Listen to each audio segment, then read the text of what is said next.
Hello friends, welcome to மாங்கனி சமையல். இன்றைக்கி நம்ம மாங்கனி சமையலில் ரொம்ப சுவையான முட்டை மிளகு கிரேவி எப்படி பண்ணுறதுன்னு பார்க்கலாம். இது பண்ணுறதுக்கு நம்ம ஃப்ரெஷ்ஷாக மசாலா பொருளெல்லாம் வறுத்தரைச்சி செய்கிறதுனால டேஸ்ட்டு ரொம்பவே அட்டகாசமாக இருக்கும். இது எல்லா விதமான டிஃபன் ஐட்டம் அப்புறம் ஒயிட் ரைஸ் கூடியெல்லாம் வச்சு சாப்பிட்றதுக்கு ரொம்பவே பெஸ்ட்டான ஒரு சைடு டிஷ். சரி வாங்க, இப்போ இந்த முட்டை மிளகு கிரேவி எப்படி பண்ணுறதுன்னு பார்க்கலாம். முட்டை கிரேவி பண்ணுறதுக்கு ஃபஸ்ட்டு நம்ம ஃப்ரெஷ்ஷாக மசாலா பொருளெல்லாம் வறுத்து எடுத்துக்கலாம். அதுக்கு கடாயில் 1 டேபிள் ஸ்பூன் அளவுக்கு எண்ணெய் விட்டு சூடுபடுத்திக்கோங்க. எண்ணெய் சூடானதும் இது கூட 1 டீஸ்பூன் தனியா, கூடவே 1 டீஸ்பூன் சீரகம், காரத்துக்கு 1 டேபிள் ஸ்பூன் மிளகு. இது மிளகு கிரேவி அப்படிங்கிறதுனால 1 டேபிள் ஸ்பூன் அளவுக்கு மிளகு சேர்த்துக்கோங்க, அப்போ தான் அளவு சரியாக இருக்கும். அப்புறம் 1 டீஸ்பூன் சோம்பு, 1/2 இன்ச் அளவுக்கு பட்டை, 3 லவங்கம், சின்னதாக 2 பிரியாணி இலை, 2 ஏலக்காய், கூடவே கொஞ்சமாக கல்பாசி, அப்புறம் கொஞ்சமாக ஜாதிபத்திரியும் சேர்த்துடுங்க. இது கூட 5-6 காஞ்ச மிளகாவும் சேர்த்துடலாம். நம்ம ஃபஸ்ட்டு மிளகு 1 டேபிள் ஸ்பூன் சேர்த்துருக்கிறதுனால மிளகாய் வற்றல் உங்கள் காரத்துக்கு தகுந்த மாதிரி கூட்டவோ குறைக்கவோ சேர்த்துக்கோங்க. சேர்த்துட்டு ஸ்டவ் மீடியம் ஹீட்டில் வச்சு இந்த மசாலா பொருளை எல்லாம் நல்லா வாசம் வர அளவுக்கு வறுத்து எடுத்துக்கலாம். ஸ்டவ் மீடியம் ஹீட்டில் வச்சு வருங்க, அப்போ தான் மசாலா பொருளெல்லாம் கருகிடாமல் ஒரே மாதிரி நல்லா வறுபடும். பாருங்கள், இப்போ மசாலா பொருளெல்லாம் நல்லா வறுபட்டு நல்லா ஸ்மெல் வர ஆரம்பிச்சிடுச்சு. இப்போ இது கூட 1/2 மூடி அளவுக்கு தேங்காவை சின்னதாக கட் பண்ணி வச்சுருக்கேன், அதை உள்ள சேர்த்துடலாம். சேர்த்துட்டு ஒரு டைம் லைட்டாக இதை வறுத்துடுங்க.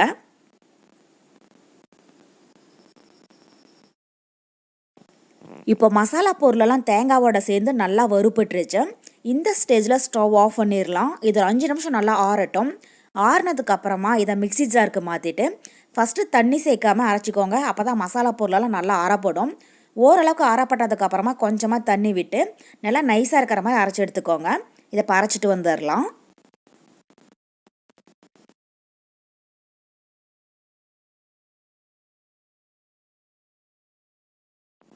இப்போ மசாலா விழுது ரெடி ஆகிடுச்சு. இது ஒரு ஓரமாக இருக்கட்டும். அடுத்தது நம்ம முட்டை கிரேவி ரெடி பண்ண ஆரம்பிச்சிடலாம். அதுக்கு கடாயில் 2 டேபிள் ஸ்பூன் அளவுக்கு எண்ணெய் விட்டு சூடுபடுத்திக்கோங்க.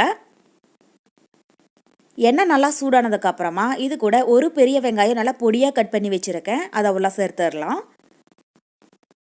வெங்காயத்தை இந்தளவுக்கு நல்லா பொடியாக கட் பண்ணி சேர்த்துக்கோங்க. கிரேவியோட டேஸ்ட் ரொம்பவே நல்லா இருக்கும். கூடவே கொஞ்சமாக கருவேப்பிலையும் சேர்த்திட்டு வெங்காயம் லைட்டாக பொன்னிறமாகிற அளவுக்கு வதக்கிடலாம்.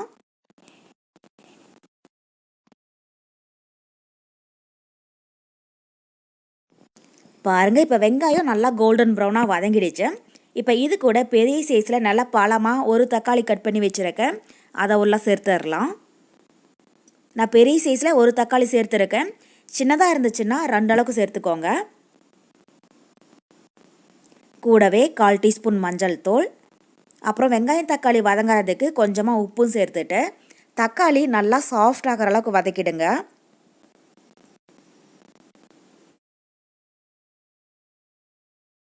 இப்போ வெங்காயம் தக்காளி நல்லா சாஃப்டாக வதங்கிடுச்சு. இப்போ இந்த ஸ்டேஜில் நம்ம அரைச்சி வச்சிருக்கிற மசாலா விழுதை உள்ள சேர்த்துடலாம்.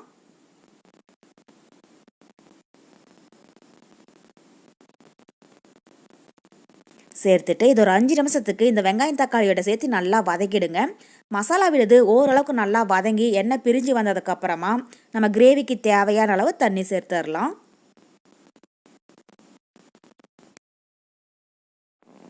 இப்போ மசாலா விழுது இந்த அளவுக்கு நல்லா வதங்கி வந்ததுக்கப்புறமா இது கூட கிரேவிக்கு தேவையான அளவு தண்ணி சேர்த்துடலாம். உங்களுக்கு கிரேவி எந்த அளவுக்கு திக்னஸ் வேணும் அப்படின்னு நினைக்கிறீங்களோ அதுக்கு தகுந்த மாதிரி தண்ணி சேர்த்துக்கோங்க. கூடவே கிரேவிக்கு தேவையான அளவு உப்பும் சேர்த்துடலாம். சேர்த்துட்டு ஒரு டைம் நல்லா கலந்து விட்டுருங்க.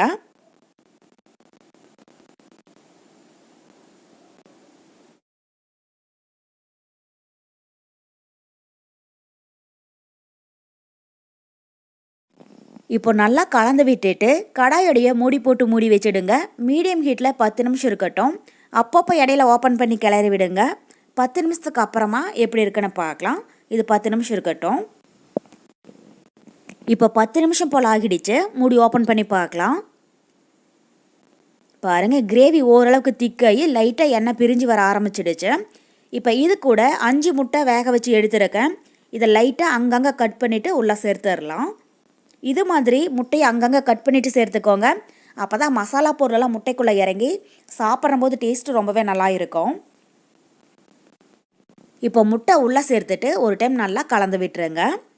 இது மாதிரி நம்ம மிளகு குழம்பு, புளிக்குழம்பு, காரக்குழம்பு இதெல்லாம் செய்யறம்போது இரும்பு கடாய் இருந்துச்சுன்னா அதில் செய்யுங்க. குழம்புக்கு நல்லா ஒரு கலரும் டேஸ்ட்டும் கொடுக்கும். இப்போ நல்லா கலந்து விட்டுட்டு கொஞ்சமாக கிரேவியை டேஸ்ட் பண்ணி பாருங்கள். உங்களுக்கு ஒரு வேளை உப்பு காரம் குறைவாக இருந்துச்சுனாலும் இந்த ஸ்டேஜில் தேவையான அளவு சேர்த்துக்கோங்க. அவ்வளோதான். இது மீடியம் ஹீட்டில் ஒரு 5 நிமிஷம் இருக்கட்டும். இனி மூடி போட்டு மூட வேண்டாம், ஓப்பன்லேயே இருக்கட்டும். 5 நிமிஷத்துக்கு அப்புறமா எப்படி இருக்குன்னு பார்க்கலாம்.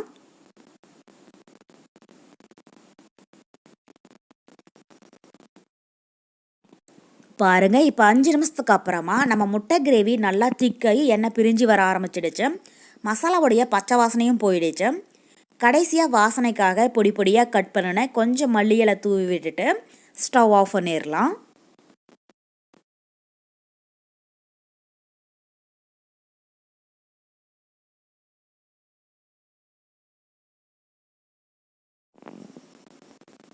அவ்வளோதான். நமக்கு இப்போது ரொம்ப ரொம்ப சுவையான முட்டை மிளகு கிரேவி ரொம்ப சூப்பராக தயாராகிடுச்சு.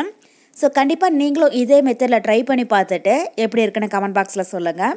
என்னுடைய இந்த ரெசிபி வீடியோ உங்களுக்கு பிடிச்சிருந்தா லைக் பண்ணுங்கள், உங்கள் ஃப்ரெண்ட்ஸுங்க கூடயே நிறைய ஷேர் பண்ணுங்கள். மறக்காமல் மாங்கனி சமையலுக்கு சப்ஸ்கிரைப் பண்ணுங்கள். நன்றி.